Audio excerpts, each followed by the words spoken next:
Hello, everyone, and welcome to Uncivil Law. For today's case, we have a decision from the Court of Appeals for the Fifth Circuit.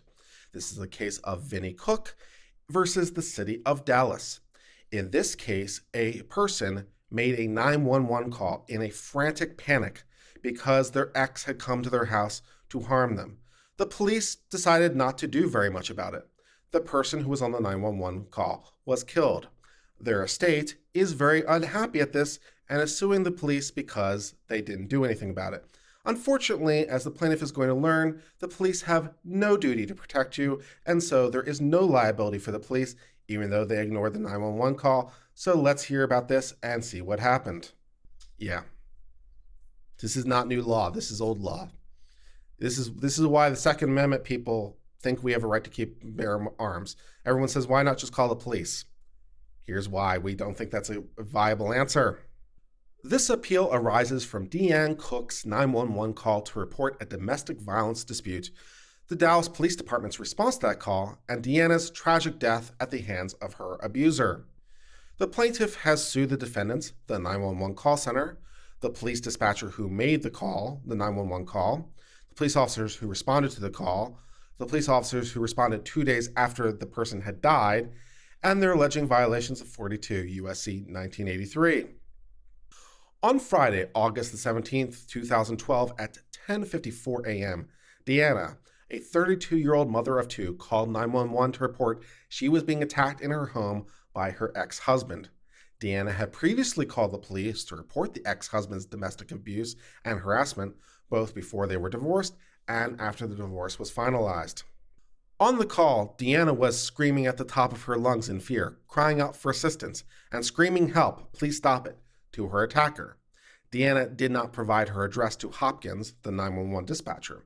Hopkins claims that because Deanna had called from a cell phone, Hopkins could not immediately retrieve Deanna's address, so she enlisted Wakefield to help find the latitude and longitude of Deanna's location. Although by law in the United States, all cell phone providers are required to provide E911 locations for exactly this purpose, not all 911 centers are capable of receiving the data. So even though by law the cell phones are required to transmit location data to solve this problem, the 911 centers themselves don't necessarily have receivers to receive the data. So that seems to be where we are in this case. Nearly 10 minutes after the call began, Hopkins notified the police dispatch, classifying the call as a major disturbance. Hopkins added the comment, "urgent."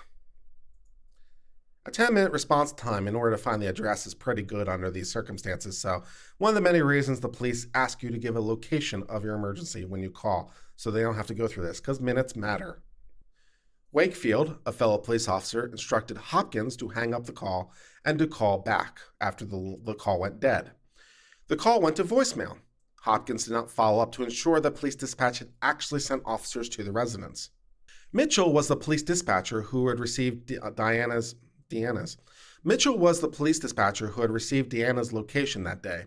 She allowed police officers to volunteer for the call despite it being marked urgent. McKenna and Wilburn, City of Dallas police officers, volunteered to go to the residence. On the way, the officers stopped at a 7-Eleven for bottles of water. Perhaps not being taken with the urgency the situation perhaps required? Approximately 50 minutes after Deanna called 911, the officers arrived at Deanna's home. They knocked on the door and had the dispatcher call the cell phone, which went to voicemail. They avoided entering the home from the back entrance because they heard dogs barking. When officers didn't get a response, they left the residence and noted that the disturbance had been resolved. Okay, well, I don't know if that qualifies as resolved, but that's how they marked it in their system. The plaintiffs went to Deanna's home 2 days later on Sunday, August the 19th, after Deanna had failed to show up for church. They noticed her two chihuahuas barking and water leaking from the home. Her mother, Vicky, called 911. She told Vicky that no police officers could help. Plaintiffs then kicked in the patio door of the residence and entered Deanna's bedroom, where they found Deanna deceased, her body partially in the bathtub. Everyone can just call 911 when they need help, right? No, not so much. Not so much. It didn't end well for Deanna. Yeah, the Supreme Court has ruled on this situation many, many times. Castle Rock versus Gonzalez, Bourne versus DC. There's about a bajillion cases that say the police have no duty to protect you. This is going to be another case that says the police have no duty to protect you. This is not a new thing. This is old shit. Old shit. The Dallas Police Chief Brown suspended Hopkins under the department policy. They should have not asked the person to call the prisons and hospitals before sending people to the address. The police chief admitted that the 911 operator obviously failed and it caused the life of Miss Cook, and the mayor stated that our safety net wasn't there for her. The police feel slightly sad about this. Aww. Police sued the defendant in federal court, bringing a 1983 claim under various claims. The individual defendants all filed motions to dismiss, and the district court dismissed all the claims. The district court granted the city's motions for summary judgment on the municipal liability claims based on the proposition of City of Los Angeles that a municipality cannot be held liable if plaintiff cannot show a constitutional deprivation has occurred.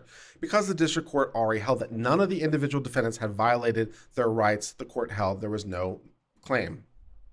So under 1983, the government is only liable if they violate your constitutional rights. Unfortunately, the Constitution only provides negative liberty. That is freedom from the government. The Constitution does not require the government to do pretty much anything. So it is not a violation of your constitutional rights for the government to do nothing. It is unfortunate, but is not a constitutional violation. So no 1983 violation. Plaintiffs contend the district court erred in dismissing their due process claim against the individual defendants and the city. But the Supreme Court has held that due process clause generally confers no affirmative right to governmental aid, even where such aid may be necessary to secure life, liberty, or property interest, DeShaney versus Winnebago.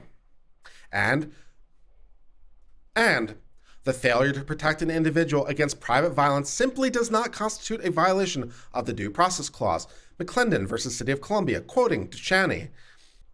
I could also cite Castle Rock versus Gonzalez or DC versus Warren for these same propositions, but it is very true. The United States Supreme Court and the courts have long held that police have no duty to protect you individually. If the police do nothing, it is not a constitutional violation. So you call 911, you have a restraining order, the police do nothing. Oh well, it is not a violation. You can't sue the government. They have no affirmative duty to protect you, even where your life is on the line. Yeah, this is not new law, right? This is not new law. But it is still like people get surprised by it every time. It is true that Deanna may have a viable claim for a violation of due process if the circuit recognized a state-created danger theory. The plaintiffs rely heavily on an out-of-circuit opinion in which the Second Circuit held that state-created danger theory gives rise to a substantive due process violation where the police conduct encouraged a private citizen to engage in domestic violence by fostering the belief that his intentionally violent behavior would not be confronted by arrest, punishment, or police interference. But as the district court explained, this circuit does not recognize this theory, and so we decline to do so. So a parallel circuit has said that there might be liability if the police actually encourage the domestic violence person to engage in domestic violence. However, A, that is not the fact pattern here. The state doesn't seem to have done anything to encourage the person, so it's not applicable, at least as far as I can see. And B, it's not relevant anyway because it's not case law in the circuit and they're not going to adopt it. Okay, carrying on.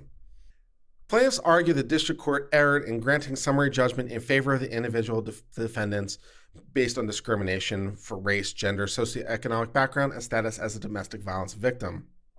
In Shipp versus McMahon, this court adopted a coherent approach for courts to review equal protection claims pertaining to law enforcement practices. To sustain a gender-based equal protection challenge, the plaintiff must show the existence of a policy, practice, or custom to provide less protection to victims of domestic assault than to victims of other assault.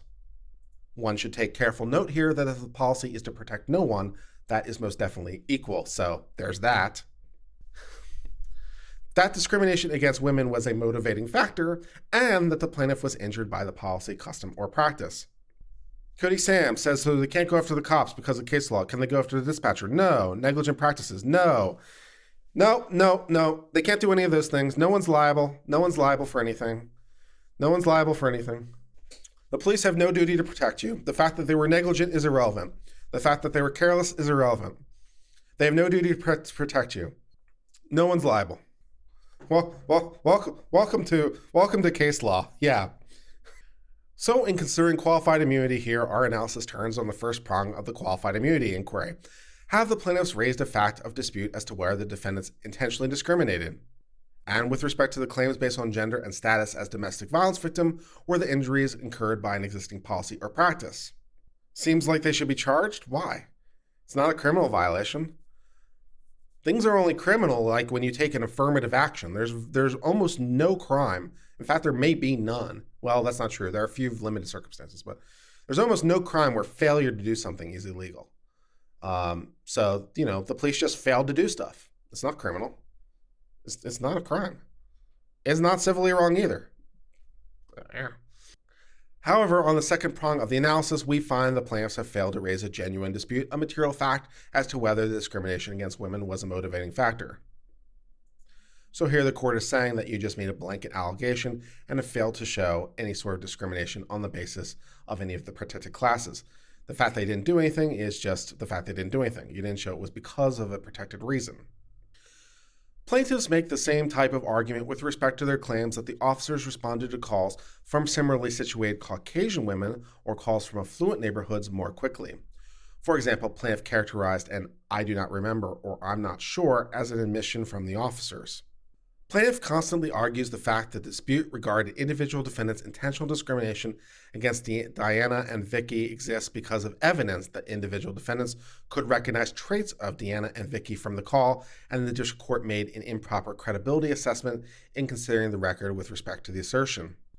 So here they're trying to argue that you could tell that we were a particular race because of the way we talked on the phone, which I would incidentally argue is basically a prejudicial argument in and of itself, because you're saying that particular races talk particular ways. So that itself would be stereotyping, wouldn't it? But let's press on. We recognize that district courts consider the individual defendant's testimony that they did not know of Diana's or, where applicable, Vicky's race, or recognize the area in which she resided. But summary judgment requires a party asserting a fact that is genuinely disputed must be supported by citing to particular parts of material in the record, including depositions or documents, or showing the material cited do not establish the absence of a genuine dispute. Plaintiffs have failed to identify any evidence in the record disputing the fact that the individual defendants were not aware of their race or socioeconomic background. So yes, if you're going to prove discrimination on the basis of race, you actually have to prove discrimination on the basis of race, and they didn't do that. They didn't have enough evidence here to show it. Whether or not it's true, one could speculate, but there's not enough evidence to show it. So yeah, that's fair. So that is the end of the case of Vicky Cook versus the city of Dallas. In this case, we learned once again the truth that the U.S. government or city government or state government has no affirmative duty to protect you. So for all the people who are gun control advocates out there who say, why don't you just call 911? This would be why we would tend to say that that might not work. There are several cases on point. Some of those cases were cited by the court, and there are many other cases that say the same thing. The police have no affirmative duty to protect any individual person, even if you have a restraining order, even if there's ongoing domestic violence, that the fact the police did nothing is legally irrelevant. And here they were unable to prove it was based on discrimination as opposed to just laziness or error, and so there is no recovery. This is not a shocking decision from the Court of Appeals. It's well in line with the precedent, and so we learned once again that the government has no duty to protect you, so that is the end of this case.